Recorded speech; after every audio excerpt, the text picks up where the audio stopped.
Lahat ng tao may reklamo. Karamihan sa atin hindi nauubusan ng reklamo. Minsan nga napapaisip ako may utang ba sa atin ang mundo na dapat madali na ang buhay? Walang stress, dapat ba lahat ng bagay sang-ayon sa gusto natin?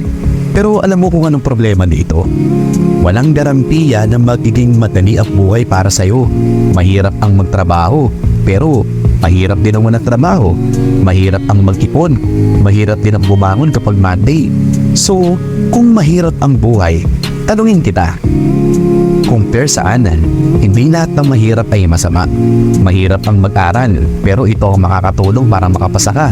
Mahirap ang mag-exercise, pero ito ang makakatulong para maging healthy ka. Mahirap ang magtiyaga, pero ito ang kailangan para sa magandang hinaharap. Kaya sa susunod, kapag sa tingin mong nahihirapan ka sa buhay, tanungin mo ang sarili mo, compare saan? Baka kasi hindi mo pala kailangan ng magaang buhay. Baka pala ang kailangan mo ay baguhin kung paano ito tinitingnan. Yakapin mo ang mahirap na buhay. Kasi kung hindi mo kakayarin ang hirap, paano mo makakamtan ang tunay na kahulugan ng buhay?